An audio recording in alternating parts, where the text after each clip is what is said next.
Hi everybody, it's me Jill. Welcome to Jill Informed. This is the recap of The Real Housewives of New York City, Season 12, Episode 20. No party like a mob party. Alrighty, we have our quick check-ins at the beginning of this episode. Ramona's picking out an outfit for Leah's Married to the Mob 15th anniversary party that night. And as always, Coco is helping her choose something. Sonia is telling her intern to leave the dead flowers there because from a distance they don't look bad. Leah is on the phone with her sister Sarah. They're talking about the party that night and Leah says, I can't believe it's 15 years and I'm so excited and I don't know, I just can't believe we're having this party where everyone's going to be supporting me and celebrating me. And Mom's coming too. Not part of the people supporting and celebrating, though.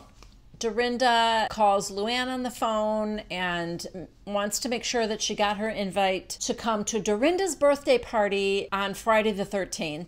So, in trying to figure out what time of year this is, my eagle eyes noticed a big giant pink Christmas tree in her house. And with her saying the 13th, there was a Friday the 13th in December of 2019. So I'm guessing this is like early December. Sonia's talking about trying to get the townhouse in shape and that she also has it on the market to sell now, not just rent out. I think she was having a hard time getting a renter. Side note, I love everyone's Christmas trees. Like I said before, Mama D had a pink one in her house.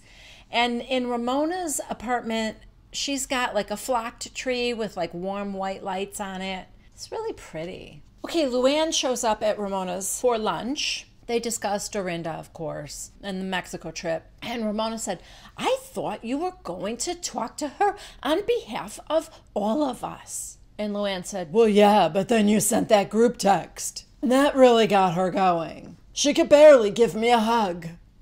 Then Luann goes, by the way, just a heads up. Leah told me she invited Elise to her party. Ramona goes, that's nice. She could like barely keep herself from saying anything else. She goes, I have to go to the bathroom. So weird. She comes right back and she goes, I just don't think Elise is a girl's girl. And Luann goes, oh, I had her number the minute she walked in the door. Why does Luann have a problem with Elise? Do you guys know? I guess I don't think I even knew Luann had a problem with Elise. I mean, she invited her to her Halloween party, right? Anyway, Ramona goes, I don't trust her. I think she's a friend jumper. She disgusts me. Luann goes, well, that's quite a list. Okay, now it is the night of the Married to the Mob party, the 15th anniversary. I'm sure it's going to be someplace cool, like a restaurant in Chinatown or a Russian bathhouse. Okay, it's at this place called SNS Bar. Don't know. You have to walk down a bunch of stairs to get to it, but I don't think that's going to be a problem for the ladies because remember Ramona's birthday party? There was a whole like flight of stairs that everybody had to walk down too, so they really shouldn't complain about that. So people start showing up. None of the housewives yet. Rob is there, of course. Guys, I still have a thing for Rob. I'll be showing a picture of him right now so that you can all enjoy and see if maybe there isn't something there for you too. Okay, so there's a bunch of people there already. Side note, the DJ has a mask on, albeit under his chin at this point, so not super effective. But if I have my timeline right, if I did the math correctly, and this is like very early December, I don't even think COVID was on my radar then. I know I didn't start wearing a mask until March. So yeah, I mean, that was kind of early. Leah is a little bit worried that the housewives aren't going to like this party and they're going to want caviar served and stuff like that. But I don't know. I think they're going to be okay with it. Dorinda is the first housewife to arrive and she said, I must have missed the dress code because she's pretty dressed up. And then she makes some stupid comment about everybody else there looking like they're in their pajamas. No, they didn't. I mean, it might have been a more casual look than you have on, but It wasn't pajamas, so I don't know. I thought that was weird. And Leah looked very pretty, and she had a dress on. Dorinda is Leah's biggest ally, so now I'm a little worried about what Ramona's going to say when she gets there. Dorinda greets Rob. I don't have anything else to say about that. Just maybe another opportunity to show a picture of Rob. Anyone? Is it just me? No, I know a couple of you out there were like, yes, Rob's kind of hot. So I am not completely alone. And obviously Leah found him attractive, except she did say she likes ugly guys. So maybe not. Elise comes in the door next, and Dorinda said, "You look like you fit in. I look like I came from the office. Hi, I'm Karen from Human Resources." Elise said, "As I was leaving, I just got a missed call from Ramona, and I haven't heard from her in weeks." And Dorinda said, "I think she doesn't consider you to be friends. I think something turned, and then she didn't trust you anymore." Elise agrees that they're no longer friends, but she blames Ramona for that. In Leah's confessional, she said that in Mexico, Ramona told her that she was not allowed to invite Elise to her party. Bunny arrives, Leah's mom, and Dorinda greets her. And then in her confessional, she said, "She's just like my mother. She just reminds me of my mother." And apparently Leah feels the same way, or felt the same way, when she met Dorinda's mother. She thought that she reminded her of her own mother too. So that's interesting. I wonder if that has anything to do with why Dorinda and Leah bonded. You know what I mean? Rather than the way that Ramona feels about Leah, which is sort of maternal, Dorinda doesn't seem to have a maternal feeling toward Leah. She just really likes her and is bonded with her on a more adult level, and it might be because they have similar mothers? I don't know. It's interesting to think about, though. Or not. Luannes arrives now, and she's also inappropriately dressed. She's got, like, white dressy pants on and a white fringy little top. However, I will say this, she's totally cool with the crowd. She did not have a single negative thing to say. I'm actually surprised that Dorinda did. I thought Dorinda would be cooler than that. However, the women do seem to be unfamiliar with the concept of not having a coat check. Sonia is a whole nother vibe coming in. She's dressed up the way Luannes and Dorinda are. She is loud and she is scaring the other guests. She tells one guy at the bottom of the stairs, "Don't worry, I won't bite." He looks like he's not so sure about that. I'm not so sure about that. And I have to say, she does look like she was pre-gaming before the party again. So yeah, I don't know. Not great. But she's loving all the young guys there. Okay, now Ramona arrives, and she immediately wants to meet Bunny. And she tells her, "I feel like Leah is my daughter too." And of course, Ramona takes credit for getting Leah to call her instead of text her. And I don't think Bunny's that interested in Ramona being a surrogate mother for her own daughter, but it doesn't last long in any case, because Elise walks up right now, tries to talk to Ramona, and Ramona just walks away. And Elise is like, "Really? You're just going to walk away?" And Ramona's like, "I don't know you." So Elise goes after her, won't leave Ramona alone, and she's like, "Are you serious?" Now, I'm not sure how many times Elise rehearsed this speech in the mirror before she came here, but she had it down cold, guys. You are a duplicitous, nefarious, narcissistic, superficial bitch. Wow. There's a lot of syllables in that sentence. Side note, I should have mentioned that Leah pretty much egged on Elise to go after Ramona. Because when Ramona walked away right away, Elise goes, "Oh," to Leah, and Leah goes, "Go, go, go, go, go." Yeah. So now Ramona walks right out of the party. Leah is begging for her to stay. Ramona, please. Please don't go. Ramona, it's just me, Leah. She's not even here right now. Please talk to me. She won't even turn around. Zoop, out the door. Elise is now telling Sonia, Dorinda, and Leah, "Can you believe her? I mean, who had her back the most? Me." And Dorinda goes, "Well, I told you, you have Stockholmer's disease. Stockhouse syndrome."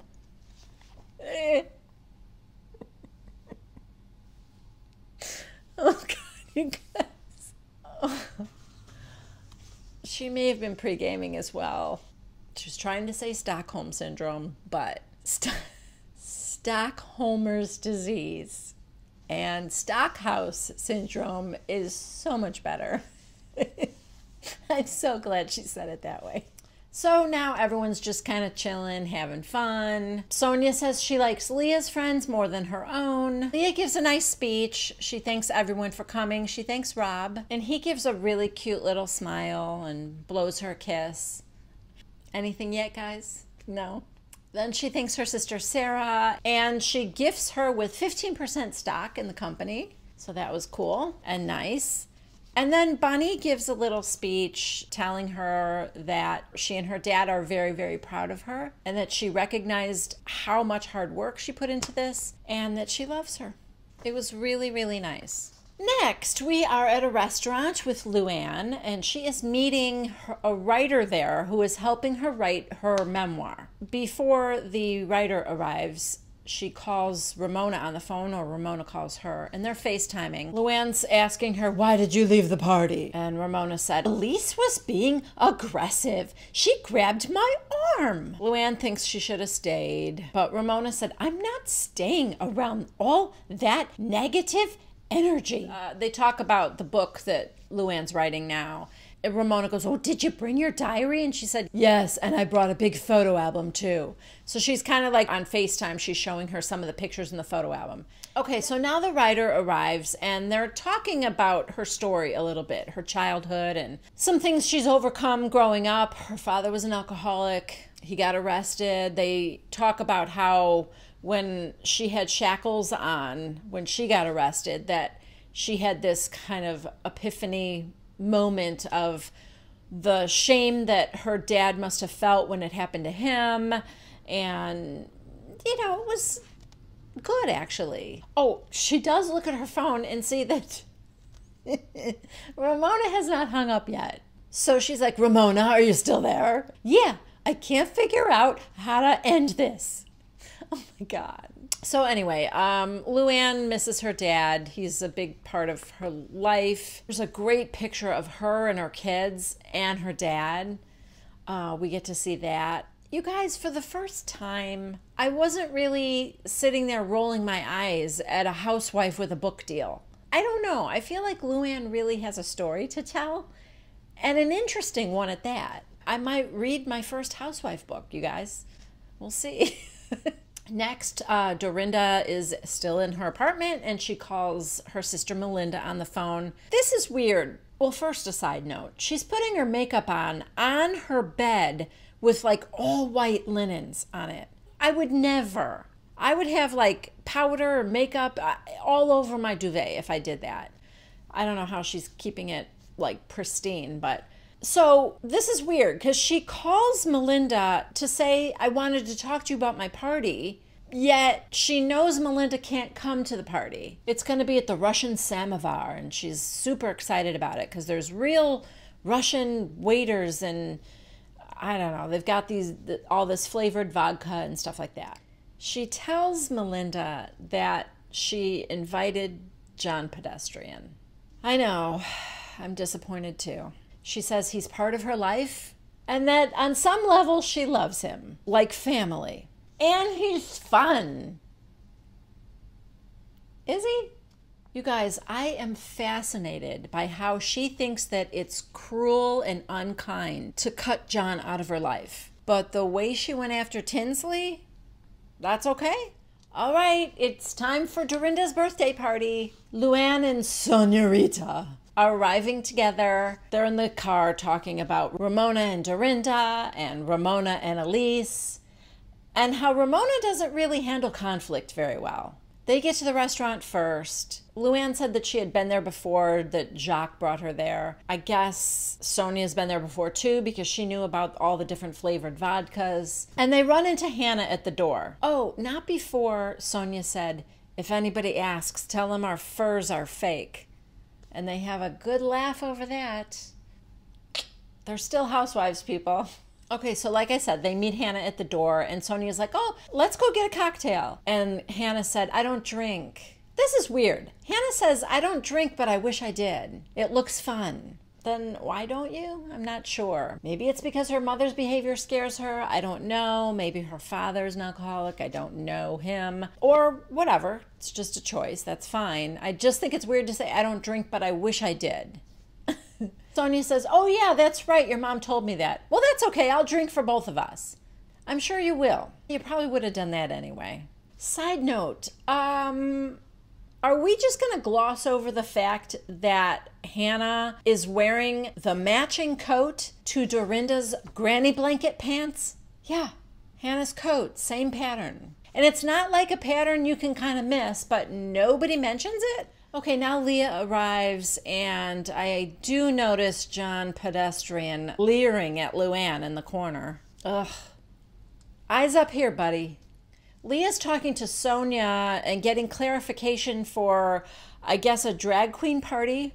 Leah was not sure if she was supposed to bring a drag queen or dress like one. Apparently it's the latter, and Sonia tells us in her confessional that she's having a drag queen bingo party because she likes to raise money for the LGBTQ. Okay, we now see Colin Cowie arrive with his fiance. Colin, are you vying for an apple? Because you've been on a lot this season. Wouldn't be the worst addition. I think it would be actually kind of fun to have a couple men be house husbands, you know? And finally, the birthday girl arrives. She's wearing that dress that we first saw with the big fake boobs, but without the boobs this time. Okay, now Ramona shows up. She says in her confessional that she doesn't think John should have been invited. Yeah. Welcome to the club. But not for the same reasons. She said, I think she's gonna give him the wrong message. Yeah, why give him any encouragement at all? Maybe she's missing that free dry cleaning. I don't know. So I guess Ramona called Leah the night before to apologize for leaving her party. Leah says, little did she know, I don't care that she left. Okay, that's not nice, number one. Number two, you do care because you went running after her, begging her not to leave. You knew it would upset her if you invited Elise. You did it anyway. This is what happened. I mean, maybe you wanted there to be an exciting scene that took place at your party, but instead Ramona just left and that's not how you wanted it to go down. But don't act like you don't care whether she showed up or not. Anyway, Ramona then proceeds to put her foot in her mouth during this phone call by saying, I loved meeting your mom. She's nothing like I imagined. She's very intelligent. I just thought she would be more simple. At least Leah does recognize that Ramona doesn't mean to be so rude. She's just completely unaware and socially awkward. Dorinda gets up to make a toast now, thanks everybody for coming, and says, I love you all, you're my family, something like that. They start eating, and Dorinda notices that Sonia's phone is like recording. And she goes, your phone's on, it's still recording something. Sonia's like, it's fine. And she's like, no, give me that. So she takes her phone and she starts like closing out all these apps. You're gonna run out of power. Your phone's dying because you've got all these apps open. So she's going through her phone and Luannes sees this. D, I forgot Mama D. Mama D? D, what are you doing? What are you guys doing over there? Dorinda goes, she's got 5,000 apps open on her phone. Luannes goes, talk to me. She is. Get off the phone, Dorinda. Dorinda, I'm not on the phone. I'm trying to close these apps for her. I have no idea what's gotten into Luannes, but she says, you told us in Mexico, get off your phones. Number one, why do you care, Luannes? Number two, it's her birthday. Do you have to do this on her birthday? You have to make a point right now? And number three, with her recent behavior, do you really think this is gonna go well? Dorinda, I wasn't on the phone. Don't you be Miss Etiquette with me. Yeah, it's going just about as well as I expected. God. Now Ramona tries to diffuse the situation by telling Dorinda not to raise her voice. Are you guys kidding me? John Pedestrian gets up to give a completely unnecessary speech. Dude, you got invited last minute because she ran into you at church. Nobody needs you to get up and talk right now. Dorinda is so rude to him, though. She's like, don't talk too long. Don't take over, John. This is my party. God. Well, at least she's still treating him well. Anyway, he goes on to say something nice about her and how they have a lifelong bond. And that's about it. It was short and sweet. I mean, it was nice. But did anyone need to hear from the ex-boyfriend? Really? Oh, guys. That speech was nothing compared to what we are about to experience. Because now Luann has somehow managed to get hold of the microphone. Either that or she had one in her purse. I don't know. She seems like she might carry one with her everywhere. She begins by, I want to share a story of how I met Dorinda. We met on the dance floor of a bar mitzvah. Now that I was not expecting. Not unlike how I met most of you. On the dance floor of a bar mitzvah? I feel a connection, right? Am I right? I've gone through a lot of things, as most women do. Again, what the hell are you talking about? I've gone through a lot of things, as most women do. I mean, I guess in a way she's not wrong. Almost every woman I know has gone through a lot. I just think it's such a weird thing to add into your speech, but okay. Dorinda and I danced the night away, and we have never lost our embrace. Well, it goes on and on and on. In Sonia's confessional, she's like, are we going down memory lane with Luann right now? At Dorinda's birthday party? In Ramona's confessional, she goes, Luann is ruining the party. So Ramona gets up and she tries to take the mic from Luann. Okay, my turn now. I'm not done yet. She's like, I'm wrapping it up. Don't worry. So she sits down, still has the microphone, and then she breaks into her throaty Marilyn Monroe to JFK. Happy birthday to you. And she's back on her feet. Happy birthday to you. In Dorinda's confessional, which was actually pretty funny, she goes, Luann probably pops out at various birthday parties around New York City. At a clam bake, happy birthday. People getting ice cream to you. At a car wash, happy birthday. She goes, it's like a Saturday Night Live skit.